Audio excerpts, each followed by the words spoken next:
ஒரு வார கால பயணத்திலே ஆஸ்திரேலிய அரசினுடைய வெளியுறவுத்துறை அமைச்சர், அதாவது எலெக்ஷன் நடந்து இப்போது 2வது முறையாக அதே கட்சி ஆட்சிக்கு வரப்போகிறது. ஆனாலும் கூட 2வது முறையாக பதவியேற்பு இன்னும் நடைபெறவில்லை. அவருடைய வாக்கு எண்ணிக்கை என்பது நம்ம ஊர் மாதிரி எலக்ட்ரானிக் ஓட்டிங் மிஷின் இல்லை.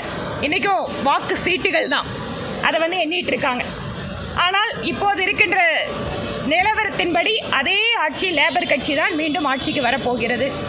மற்றும் குறிப்பாக இந்திய பாகிஸ்தானுடைய அந்த தாக்குதல், ஆபரேஷன் சிந்தூர், இவற்றை பற்றி மற்றும் பெண்கள் தலைமைத்துவம், பெண்கள் எந்த அளவிற்கு அதிகமாக அரசாங்கத்தில் பங்களித்து கொண்டிருக்கிறார்கள் என்பது பற்றி அவர்களிடம் கேட்டறிந்தோம். அதே போல பிரதமர் நரேந்திர மோடி அவர்கள் இந்திய பெண்களுக்காக கொண்டு வந்திருக்கின்ற பல்வேறு நலத்திட்டங்களை பற்றியெல்லாம் அங்கு இருக்கக்கூடிய முக்கியமான அதிகாரிகளிடம், அமைச்சர்களிடம் பரிமாறிக்கொண்டோம்.